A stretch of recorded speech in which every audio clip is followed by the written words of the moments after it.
आपको कहना कि जो मैंने मांगा था मिल गया। आपको बताया आसान सा तरीका, लेकिन यहाँ पर लूका 9:28 में जब हम पढ़ते हैं तो देखो कि आधी रात की प्रार्थनाओं का मतलब कह रहा है कि आपको चमकाता है। प्रार्थना की आपने लेकिन आप नहीं चमके, लेकिन जब आप मिडनाइट प्रेयर करते हैं तो आप चमकते हैं। यहाँ पर क्लियर लिखा लूका 9:28 में हम पढ़ेंगे और देखेंगे कि एक जगह पर यीशु मसीह पहाड़ी पर गया और आधी रात को जब वो प्रार्थना कर रहा था तो वहाँ पर क्या होता है, आधी रात को जब प्रार्थना कर रहा था तो उसी समय कि वो देख रहा है वहाँ पर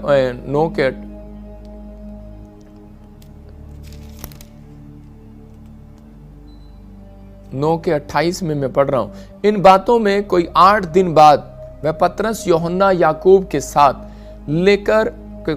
लेकर प्रार्थना करने के लिए पहाड़ पर गया। और उसी के 29 में लिखा, जब वह प्रार्थना कर ही रहा था तो उसके चेहरे का रूप बदल गया।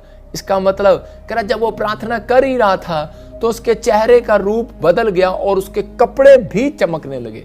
छोटी बात नहीं है। इसका मतलब कह रहा है कि जब आप मिडनाइट प्रेयर में, जब वो 8 दिन के बाद 9वें दिन वो अपने लोगों को लेकर कर कि पहाड़ी पर जाता है रात को प्रार्थना करने के लिए मिडनाइट प्रेयर में, इसका मतलब कि आप अपने लोगों के साथ, अपनी फैमिली के साथ एक बात करनी है कि परमेश्वर कि हम एक रात बैठकर ये प्रार्थना करेंगे और ये दिन अगले दिन हम छुट्टी करेंगे, लेकिन हम सारी रात प्रार्थना करेंगे, आधी रात प्रार्थना करेंगे, परमेश्वर काम करेगा। और जब उन्होंने प्रार्थना किया तो लिखा चेहरे के रूप बदल गया, फेस भी चमक रहा था, उसके कपड़े भी चमक रहे थे। तो उसी समय वो तीनों हैरान हो गए, यूहन्ना, पतरस के पर प्रभु यीशु मसीह, ये क्या, तेरे तो कपड़े बहुत चमक रहे हैं, तेरा तो चेहरा चमक रहा है।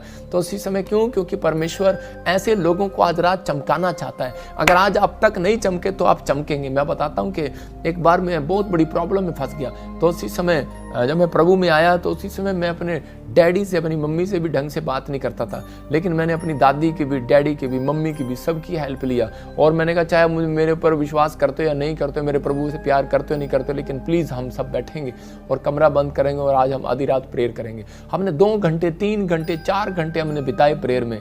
और उसी समय के एक जीवन अलग बदल गया। मैं देख रहा था सबके चेहरे चमक रहे थे और एक बड़ी शाइनिंग थी और हमारे चेहरे पर एक खुशी थी। और सुबह में जब हम उठे तो हमें गुड न्यूज़ मिली, हम उस मुसीबत से छूट चुके थे। मैं आपको बता रहा हूँ कि आप पवित्र आत्मा आपकी जिंदगियों में काम करता है, क्योंकि आधी रात की प्रार्थनाएं परमेश्वर के मन को चेंज कर देती हैं। परमेश्वर, अगर आपको लग रहा है कि आपने कोई गलती कर दी और परमेश्वर आपसे गुस्सा है, तो पवित्र आत्मा आज रात आप उसका मन को चेंज कर सकते हो। मैं कह रहा हूं कि आधी रात को प्रार्थना करने वालों के कपड़े आज से बदले जाएंगे। मैं कह रहा हूं उनका फ्यूचर बदला जाएगा, चमकाया जाएगा, आप शाइन मारेंगे, क्योंकि आप उस आज्ञाकारी खूंटे पर बंधे हुए हैं। आप अपनी जिंदगी में वो काम कर सकते हैं जो आज तक नहीं किया। बहुत सारे लेडी जो है, बहुत सारी आदमी औरत जो है, वो प्रार्थना करते तो हैं लेकिन गिरगिट की तरह रंग बदलते हैं। एक बार मैं एक औरत को देख रहा था तो वो प्रार्थना कर रही थी, वो काफ़ी 60 साल की थी और इस तरीके से प्रार्थना करती थी कि भाई, क्योंकि जहाँ मैं सेवा करता था हरियाणा में, तो उस समय गांव के लोग आते थे और वो बार बार ऐसे करती थी कि भाई, एक बार भाई, कहते 18 साल से बच्चा नहीं है, एक बार भाई अपने शादी नहीं हो रही मेरे बच्चे की, बोलती है कि बच्चे का ब्याह हो जाए। परमेश्वर, मैं तेरे गोड्डे टेक के आऊँगी तेरे चर्च में। करी बजिंदर, तेरे चर्च में गोड्डे टेक के आऊँगी, बस ब्याह हो जाए। उसका ब्याह हो गया तो वो चर्च में नहीं आई। तो उसके बाद उसके बच्चे का ब्याह हो गया।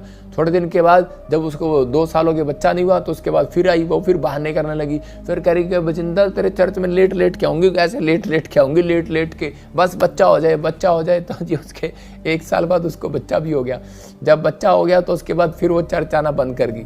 मतलब कि लोगों की एक मेंटलिटी है कि काम बन जाए तो ठीक है, ना बने तो भी ठीक है, तो हम प्रभु को छोड़ देंगे। लेकिन वो उनके साथ एक रिलेशन नहीं बनाते, काम बने या ना बने। लेकिन वो तीसरी बार जब उसका बच्चा बीमार, पोता बीमार हो गया, तो उसके बाद फिर वो आई और फिर वो कहने लगी, ए बजिंदर, अब कैसे आऊँ ये तो बता दे।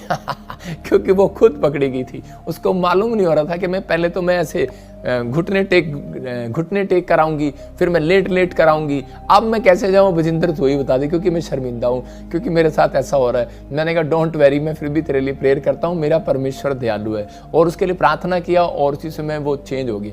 तो उसी समय उसके बाद उसने एक भी दिन चर्च मिस नहीं किया उस औरत ने। आज भी वो हरियाणा में आती है। तो मतलब कारण क्या है, रीजन क्या है? क्योंकि उसको पता लग गया कि मैंने जो गिरगिट की तरह रंग बदले थे, आज एक आदमी 9 तरह के गिरगिट की तरह रंग बदलता है। जब उसका काम बन जाता है फिर वो वो रिलेशन चेंज कर देता है परमेश्वर के साथ, फिर वो वैसा हो जाता है। जब उसके काम बन जाते हैं फिर वो वैसा हो जाता है। तो उसी समय वो गिरगिट की तरह रंग बदलता है, तो परमेश्वर देखता है, इसलिए वो लोग परीक्षा में गिरते हैं। इसलिए यीशु मसीह ने एक जगह पर कहा कि तुम जागते रहो और प्रार्थना करते रहो, लेकिन कहीं तुम परीक्षा में न गिर पड़ो। तो मतलब आज पवित्र आत्मा आपकी जिंदगियों में वो करना चाहता है जो आज तक नहीं हुआ। आज हम लोग, बहुत सारे लोग कई बार इन डिफिकल्टी में फंस जाते हैं, प्रॉब्लम में फंस जाते हैं। याकूब की हालात खराब थे, उसके भाई उसके मारने पर थे। देखो उसके साथ शर्त रखी कि 7 साल तक अगर तू काम करेगा तब मैं तेरी शादी इस लड़की के साथ करूंगा। मतलब उसने 7 साल तक काम किया, लेकिन उसको धोखा मिला। फिर भी उसने कहा कि 7 साल तक काम करने के बाद भी उसकी भेड़ बकरियों के साथ बिजनेस की कमाई भी उसकी रख ली, उसके साथ अच्छी भेड़ बकरियां भी रख ली। लेकिन उसके मामा, सगे लोबान मामा ने उसके साथ धोखा कर दिया। लेकिन हो सकता था कि वो चोरी कर सकता था, उसका मन गलत जा सकता था, विचार गलत जा सकते थे, लेकिन वो जानता था मैं आज्ञाकारी खूंटे पर बंधा हुआ हूं, मैं परमेश्वर के खूंटे पर बंधा हुआ हूं। यीशु मसीह ने कहा है उसको खोल लाओ, कह रहा जो मेरे काम का है। याद रखना, परमेश्वर उसकी जिंदगियों में उसको चमकाता है जो उसके काम का होगा, जो उसकी बात मानने वाला होगा। अगर आज आप फैसला ले रहे हैं तो परमेश्वर आज रात कोई मिराइकल करने वाला है। तो जब ये व्यक्ति परेशान था तो उसी समय इसके पास एक कान में आवाज आती है, लेकिन इसने अपनी जिंदगी में क्या काम करना नहीं छोड़ा, इसने अपने मन को समझाता रहा। नंबर 2 कह रहा कि परीक्षा में ना पढ़ूं, इस तरीके से प्रार्थना करता रहा। इसने अपनी 3 टाइम की प्रार्थना बंद नहीं किया, एक भी दिन प्रेयर बंद नहीं किया, और मिडनाइट प्रेयर में जाता रहा। और एक दिन इसके कान में आवाज आई और परमेश्वर ने इसको कहा, कह रहा जो तेरे मामा ने किया मैंने देखा है। तो आज रात के बाद परमेश्वर आपकी जिंदगियों में वो सब कुछ देख रहा है। डोंट वेरी, जितने लोग इस समय ऑनलाइन में शामिल हैं, मैं कह रहा हूँ यूपी से, बिहार से, ऑस्ट्रेलिया, अमेरिका से, न्यूजीलैंड से, कनाडा से, मैं कह रहा हूँ इटली, जर्मनी से, कहीं से भी, हांगकॉन्ग से आप मुझे, पाकिस्तान से, नेपाल से, इंडिया से, हर कोने से आप मुझे देख रहे हैं। लेकिन परमेश्वर का आत्मा आपके लिए बोल रहा है कि लेकिन आपको फैसला लेना है, क्या मुझे किसकी संगति करना है। कह रहा है कि नामान चंगा नहीं हो रहा था, लेकिन उसको जवाब दे दिया डॉक्टर ने, लेकिन उसने कहा मुझे प्रॉफिट की संगति करना है, एलीशा के पास जाना। जब वो गया, वो उसके चेहरे को देखते ही वो चमक गया, मतलब कि वो चंगा हो गया। लेकिन कब? जब उसने उसके आज्ञाकारी खूंटे पर बंधा रहा। उसने उसको कहा कि जा पानी में डुबकी ले ले, और उसने ले ली। पवित्र आत्मा उन लोगों की जिंदगियों में काम करना चाहता है जो लोग परमेश्वर के पीछे चलना चाहते हैं। देखो आज आप चमकना चाहते हैं, लेकिन परमेश्वर चमकाएगा। लेकिन कब? जब आपकी जिंदगी में रिलेशन होगा। जब आपका रिलेशन नहीं होगा तो परमेश्वर नहीं चमकाएगा। निर्गमन 34 के 24 को जब हम पढ़ते हैं तो वहां पर एक जगह पर वहां पर क्लियर लिखा, कह रहा अगर तू दिन में 3 बार, साल में 3 बार प्रार्थना करे मेरे साथ, इसका मतलब कि मुझे मुंह दिखाए 3 में। हो सकता है आप दिन में 3 बार मुंह दिखाते हो। एलिया कह रहा है कि 7 बार मुंह दिखाता था। दानियल कह रहा है 3 बार मुंह दिखाता था। और यहां पर इसको आदेश था मूसा को कि साल में, कह रहा 3 बार तेरे इजरायली लोगों को मुंह दिखाना है। और जब वो मुंह दिखाते तो वहां पर लिखा, कह रहा कि तेरी भूमि का कोई भी लालच करने ना पाएगा। इसका मतलब कि आज के बाद मैं उन लोगों के लिए कह रहा हूं कि जब आप दिन में 3 बार प्रार्थना करना स्टार्ट करेंगे, आपकी भूमि का, आपके बच्चे का, आपकी हड्डियों का, नसों का, मांसपेशियों का कोई भी शैतान लालच करने ना पाएगा। आपके हस्बैंड का, आपके परिवार का, आपका कोई भी लालच करने ना पाएगा। मैं उस लालच की आत्मा को तोड़ देता हूं यीशु मसीह नासरी के नाम में। ये परमेश्वर है, आपके ऊपर अनुग्रह करता चला जाएगा। मैं पहले 100 लोगों की प्रार्थना करता था, घर जाता था उनके, और उसके बाद फिर मैं 1000 लोगों के घर जाने लगा। उसके बाद 5000 लोगों के, 2500 लोगों, आज लाखों लोगों के, तो मैं अब नहीं जा सकता। तो परमेश्वर के आत्मा ने मुझे कहा जो तेरी संगति करेगा, कह रहा जो तेरे चेहरे को देख कर जाएगा हर संडे, कहता वो चमक जाएगा यीशु मसीह के नाम में। ये आपको विश्वास करना है, क्योंकि लिखा लूका के 10 के 16 में कि जो तेरी सुनेगा वो मेरी सुनेगा। तो दिखा क्यों नहीं रहा स्क्रीन पे? तो इसी समय कहता है कि जो तेरी सुनेगा, लूका के चैप्टर में 10 के 16 में लिखा, जो तुम्हारी सुनता है वो मेरी सुनता है, और जो तुम्हें तुझ जानता है वो मुझे तुझ जानता है। कह रहा he that hear your hurt me and he that despise you.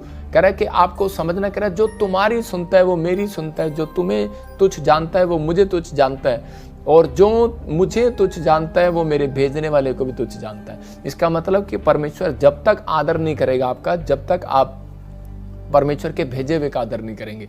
ये परमेश्वर की ओर से, अगर आप समझ रहे हैं इस बात का मतलब, तो संगति करना, कह रहा है कि आपका बाइबल के अंदर, वचन के अंदर, कह रहा है कि आप सबसे पहले, बहुत सारे लोग वीडियो देखते हैं, यूट्यूब देखते हैं सुबह उठते ही, आप गलत करते हैं। आप सबसे पहले बाइबल पढ़ें अपनी, आप अपनी बाइबल पढ़ें। जिसने बाइबल में अपना चेहरा दिखाया उसने परमेश्वर के चेहरे को देखा है। ये मैं कह रहा हूँ, यहाँ पर लिखा आदि में वचन था, वचन परमेश्वर के साथ था और वचन ही परमेश्वर है। यूहन्ना 1:1 में लिखा। तो आप इस बात को समझ रहे हैं कि परमेश्वर का आत्मा आपसे बात कर रहा है और कह रहा है कि अगर आप संगति करते हैं तो चमक जाते हैं। एक आदमी था और वो बड़ा परेशान था, उसका बच्चा 16 साल से गुम था, और वो बार बार जगह जगह कहीं भी गया होगा, लेकिन जब उसने सुना मिस्ट्री के बारे में तो वो चर्च के अंदर आया और उसने दूर से बैठकर ये कहा कि प्रभु मैं तेरे दास को देखकर जा रहा हूँ कि अब मेरा चेहरा चमकना चाहिए, मेरे बच्चे चमक